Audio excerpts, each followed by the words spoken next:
मेरे परमात्मा, आज मुझे 3 दिन हो गया खाना पड़ेगा बाबूजी।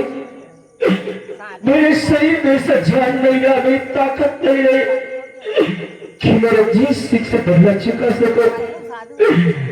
ऐसा लग रहा है कि मुझे जीता नहीं रह पाऊंगा। इससे तरफ के मरने से अच्छा होगा कि जो सामने पहाड़ी दिखाई दे रही है, मैं इसी को खुद करना चाह दूंगा।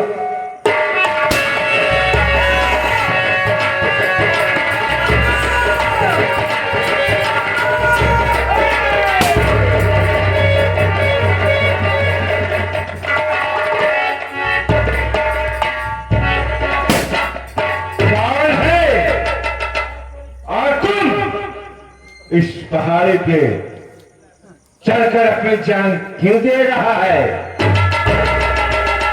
बोलो। सरदार जी, हाँ, मैं एक मुसीबत का मारे हुए इंसान हूँ। आज मैं बदल की ठोकरें खा रहा हूँ। इस दुनिया में मेरा कोई नहीं रहा। मुझे मर जाने दो, मुझे बस तुम्हें बताना पड़ेगा इस पहाड़ी के ऊपर चढ़कर अपनी जान क्यों दे रहा है। क्या मजबूरी है तुम्हारी? और तुम्हारे घर में कोई नहीं है जो जान देने यहाँ आ गए हो? तुम्हें नहीं मालूम कि धर्मा सिंह का इलाका है और धर्मा सिंह के इलाके में कोई अपनी जान नहीं दे सकता। सरदार जी, आप मेरा नाम और पता जानना चाहते हैं? हाँ, मैं तुम्हारा नाम पता जानना चाहते हैं। कहाँ का रहने वाला है और तुम्हारा क्या नाम है और तुम्हारे ऊपर कौन सी ऐसी मजबूरी आ गई जो तुम अपनी जान इस पहाड़ी के ऊपर देने जा रहे हो? सरदार जी, मेरा नाम गौतम है। तुम्हारा नाम गौतम है? हाँ सरदार जी। अच्छा, और मैं बीकापुर का रहने वाला हूँ। बीकापुर का रहने वाले हो? हाँ सरदार जी। बीकापुर में के रहने वाले हो और वहां के तो हम आज कोई क्यों अपनी जान देने जा रहा है? तुम्हारे ऊपर है। मेरे पिताजी का नाम चक्रवर्ती महाराज। जिसका नाम महाराज, महाराज उन्हीं के लड़के हो? उन्हीं लोग के मेरा नाम गौतम है सरदार जी। गौतम, अगर तुम महाराज के लड़के हो तो अपनी जान क्यों दे रहा है? हो गया सरदार जी, मेरे पिताजी का खून हो गया। क्या? तुम्हारे पिताजी का खून हो गया? हाँ सरदार जी। कौन तुम्हारे पिताजी का खून किया? यही तो मुझे समझ नहीं आ रहा सरदार जी कि मेरे पिताजी का खून कौन किया और क्यों किया। और वो खून का इल्जाम मेरे सर में गया सरदार। तुम्हारे पिताजी के खून का इल्जाम तुम्हारे सर पे लग गया और तुम्हारे सर पे खून का इल्जाम लगाने वाला कौन इंसान है?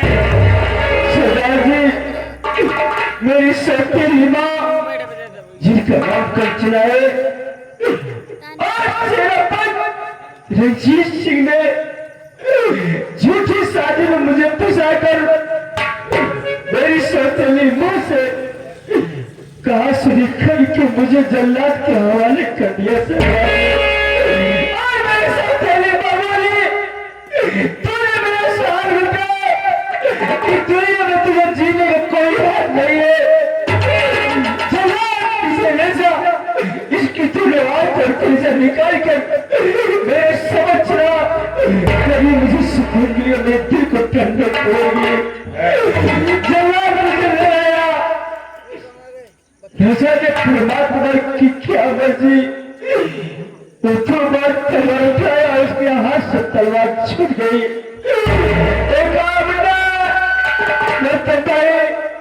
मैं सवेली का नमक खाया हूँ, मैं आपके ऊपर मेरी खंजर नहीं चल सकती, लेकिन मुझसे एक वादा करे कि रात छोड़कर बहुत दूर चली जाओ, कभी वापस मत आना, नहीं तो मेरे बीवी बच्चे को जिंदा जमीन में दफन करवा देंगे। और जाते जाते कहा सरदार जी कि क्यों तो भैया जब तो वापस आना तूफान बन के आना,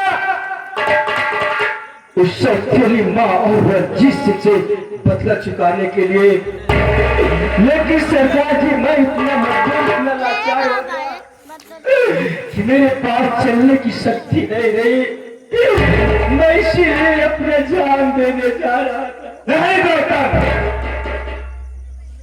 तुम्हारी माँ वो भी सौतेली है, उसीलिए तुम्हारे पिताजी खून का इल्जाम तुम्हारे घर लगा दिया।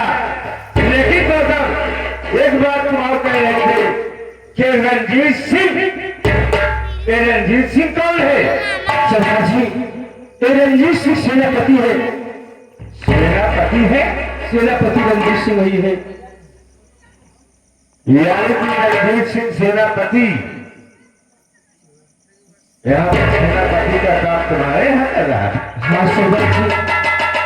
गौतम देखो, मैं तुम्हारा साथ दूंगा, लेकिन तुम्हें एक वादा करना पड़ेगा।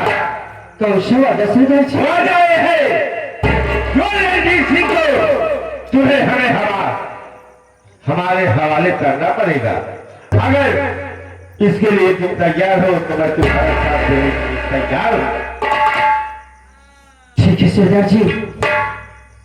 ये गौतम आपसे वादा करता है जिस दिन मुझे रंजीत मिल गया मैं इसे आपके हवाले कर दूंगा। ठीक है गौतम, अगर एक काम कर सकते हो तो आज से मैं तुम्हारा साथ दूंगा और आज से तुम हमारे साथ रहोगे। ठीक है, हमारे साथ रहो और आज से तुम्हें पूरा आजाद करता हूं।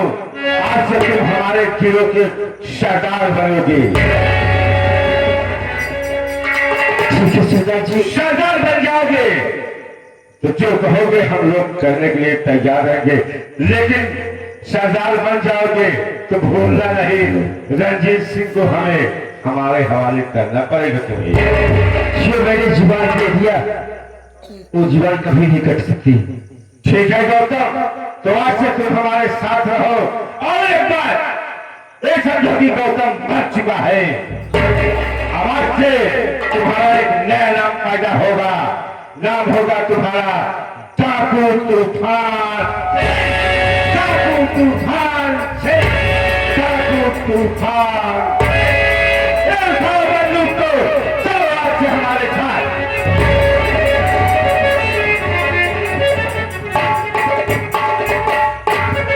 अरे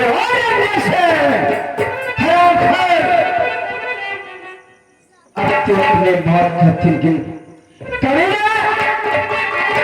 कभी मैंने सपनों में नहीं सोचा था कि मुझे देख पिता को करना पड़ेगा और अपने हाथों में हथियार उठाना पड़ेगा। मेरे दोस्त तेरा लाख लाख शुक्र है जो आज मुझे मरने से बचा लिया और आज मेरा एक नया जन्म हुआ।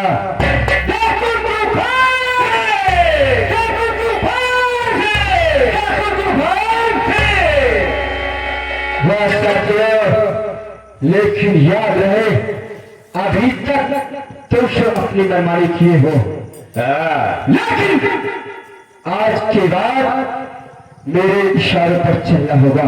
वो तो चलना होगा सरदार जी। मेरे परिसर जो सारे खून चूस चूस कर बड़ी बड़ी हवेलियां तैयार किए हैं ना, साले को और करीब दान कर दो। जय सरदार जी, यही जो हम भी सोच रहे हैं। मेरी दूसरी साथ कोई भी साथी किसी बहन बेटी की इज्जत पर हाथ नहीं, मुझे शर्मा नहीं कर गोली मार दी। और जो गलत निगाह से देखा जाएगा उसे तुरंत ही गोली मार दिया जाएगा। और मेरे आखिरी अपने सब किसी भागते हुए और निहत्थे पर वार मत नहीं करना चाहिए। ठीक है। वार पीछे से नहीं, वार आगे से करना चाहिए। मर्द होता है जो सीने पर वार खाए और सीने और पर क्या? वार करे। जो पीठ पर वार करते हो कोई मर्द नहीं कहते, वो भी कहलाते हैं सरदार। कुश्ती और कार कहलाते हैं। वो मैं भी थोड़ा सा हूँ सरदार जी। चलो चलते हैं चंबल में, वर्दी को पहनो। वर्दी पहनने के बाद फिर हम लोग आतंक ही आतंक करना चाहेंगे सरदार। चलिए कैसे करना है सरदार जी? चलो, ये कैसे? चलिए